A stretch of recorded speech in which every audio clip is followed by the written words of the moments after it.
किसानों के आंदोलन को लगातार भाजपा सरकार आतंकवादी खालिस्तानी होने का दावा कर रही है। इसी को लेकर रवीश कुमार ने सोशल मीडिया के माध्यम से एक पोस्ट शेयर किया है। आइए जानते हैं उस पोस्ट के बारे में। रवीश कुमार ने लिखा है, डीडी किसान बनाम किसान एकता मोर्चा का यूट्यूब चैनल। 26 मई 2015 को मोदी सरकार ने जनता के पैसे से किसानों के लिए एक न्यूज़ चैनल लॉन्च किया। 5 साल बाद दिसंबर 2020 में किसानों ने अपना YouTube चैनल लॉन्च कर दिया है। ये सामान्य घटना नहीं है। सरकार के बनाए किसान चैनल की किसानों की सबसे कड़ी लड़ाई में कोई भूमिका नहीं दिखती। मुझे नहीं मालूम इस चैनल को कितने किसान देखते होंगे। जो भी देखते होंगे नहीं बता सकते कि किसानों के आंदोलन की एक तस्वीर भी चली है या नहीं। डीडी किसानों के बीच अनुपस्थित है। अगर उपस्थित होता तो किसान गोदी मीडिया की तरह उसका नाम लेते। गोदी मीडिया उनके जीवन में काफ़ी ठीक से मौजूद था। तभी उसके अखबारों और चैनलों में जब किसानों ने खुद को नहीं देखा तो हिल गए। जिस अखबार को वो बरसों से पैसे देकर खरीदते थे उस अखबार ने दगा दे दिया।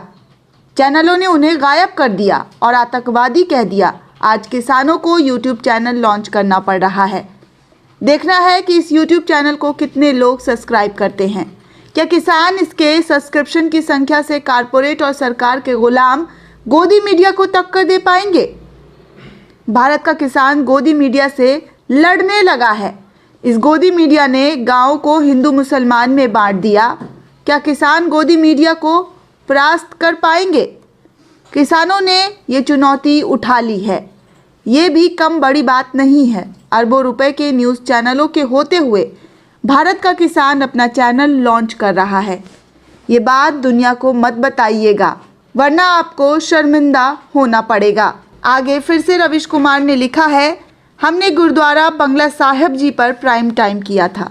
मैं मानता हूँ ये गुरुद्वारा भारत के लोकतांत्रिक आंदोलन का मददगार है।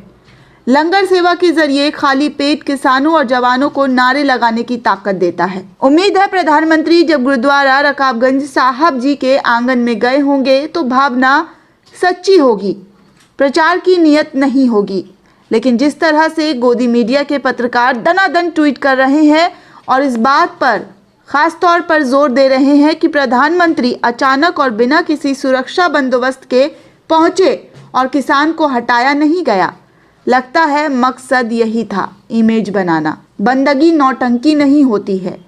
बंदगी में सादगी होनी चाहिए, मकसद नहीं होना चाहिए।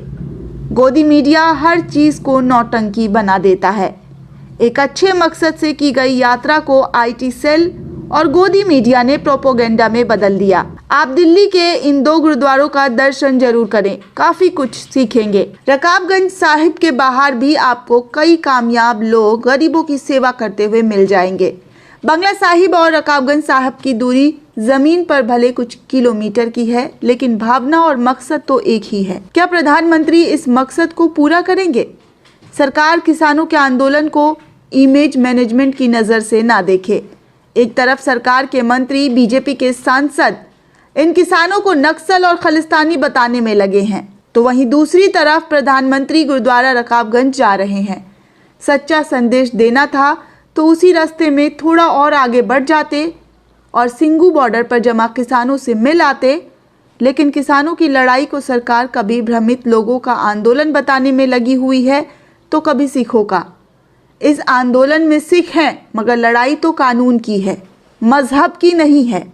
इससे पहले भी एक ई बुकलेट करोड़ों लोगों को भेजा गया, जिसमें प्रधानमंत्री पगड़ी में दिख गए। सिखों के साथ अटूट संबंध को जाहिर किया गया। दुखद है कि सरकार पूरे आंदोलन को छवियों की नौटंकी से ज़्यादा कुछ नहीं देख रही है। आगे गिरीश मालविया ने भी लिखा है सोशल मीडिया के माध्यम से, मीडिया में आज लगभग ये खबर गायब कर दी गई है कि मोदी सरकार ने अपने पहले कार्यकाल के शुरुआती 4 साल में पिछली यूपीए सरकार के मुकाबले 3 गुना ज़्यादा के लोन माफ़ किए हैं।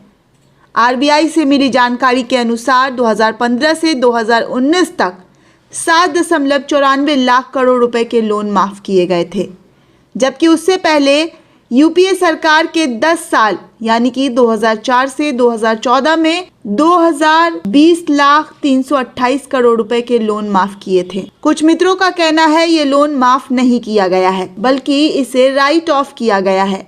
आइए एक बार इन तकनीकी शब्दों की जादूगरी को समझ लेते हैं। दरअसल किसी भी कर्ज में जब लगातार 3 महीने तक किश्त नहीं चुकाई जाती है तो वो फंसा कर्ज यानी कि एनपीए में तब्दील हो जाता है। जब एनपीए की वसूली की कोई उम्मीद नहीं होती है तो वो डूबा कर्ज बन जाता है। वो रकम बट्टे खाते में डाल दिया जाता है। तकनीकी भाषा में इसे राइट ऑफ कहा जाता है। आरबीआई के मुताबिक लोन को राइट ऑफ करने के लिए बैंक एक प्रोविजन तैयार करते हैं। इस प्रोविजन में राशि डाली जाती है। इसी का सहारा लेकर लोन को राइट ऑफ किया जाता है।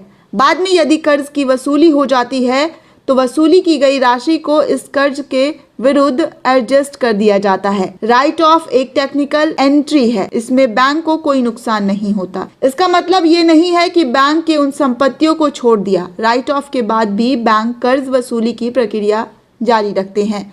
लेकिन बड़ा सवाल ये उठता है कि राइट ऑफ किए गए लोन की वसूली आखिर होती कितनी है। इसी लोन की बात कर लेते हैं। एनडीए सरकार के दौरान राइट ऑफ किए गए 7,94,554 करोड़ रुपए में से मात्र 82,571 करोड़ रुपए की रिकवरी की गई है। यानी स्पष्ट है कि बचा हुआ 7,11,000 करोड़ रुपए डूब गया है।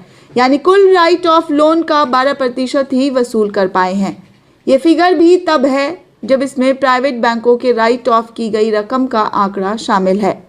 यदि आप पीएसयू बैंकों की रकम की वसूली को देखेंगे तो मात्र कुल लोन राशि का 7 से 10% ही वसूली हो पाती है। बैंकों ने अब वार्षिक आधार पर बेड लोन को राइट ऑफ घोषित करना शुरू कर दिया है, जबकि आर्थिक विशेषज्ञों का कहना है कि हर साल आप लोन को राइट ऑफ नहीं कर सकते। विशेषज्ञ कहते हैं कि आप ऐसे लोन को हर तिमाही में या हर साल क्लियर नहीं कर सकते। ये 5 या 10 साल में की जाने वाली प्रक्रिया है। इसके अलावा राइट ऑफ की जाने वाली रकम भी छोटी होनी चाहिए। इसके अलावा किसी भी ऋण को बट्टे खाते में डालने की घोषणा करने से पहले बैंक वसूली के सभी उपाय नहीं आजमाता। इसके बजाय वो राइट ऑफ का रास्ता अपनाता है। एक महत्वपूर्ण बात जो आपको और हमको समझना चाहिए कि राइट ऑफ की गई रकम की भरपाई के लिए बैंक अपने बाकी कमाई के जरिए पर निर्भर रहता है, जैसा कि बाकी लोन्स पर आ रहा ब्याज, सेविंग वगैरह पर दिया जा रहा ब्याज कम करना आदि। इसलिए ही आप देखेंगे कि बैंकों द्वारा लगातार सेविंग्स की बजाय ब्याज दरों को कम किया जा रहा है।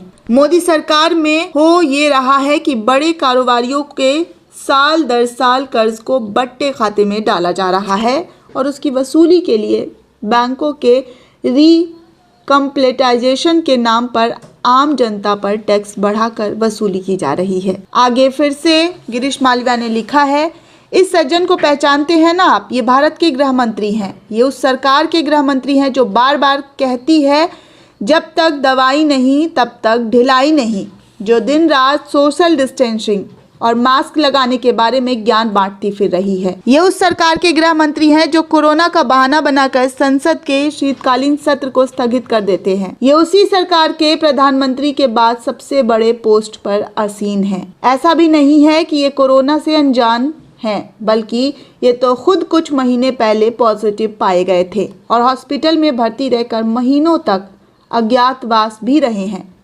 आज क्या ये खुद मास्क लगाए दिख रहे हैं? और आपको बता दूं कि कोरोना काल में इनका ये कोई पहला रोड शो नहीं है। इससे पहले ये सज्जन हैदराबाद में भी रोड शो कर चुके हैं। रोड शो का अर्थ ये होता है कि सड़कों पर जो सवारी जा रही है उसे देखने के लिए अटूट भीड़ उमड़ी हो।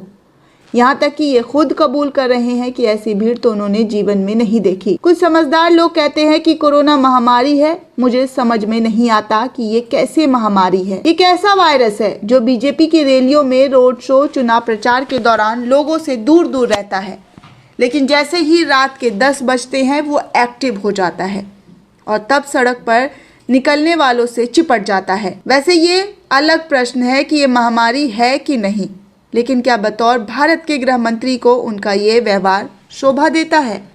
Bureau report, the nation.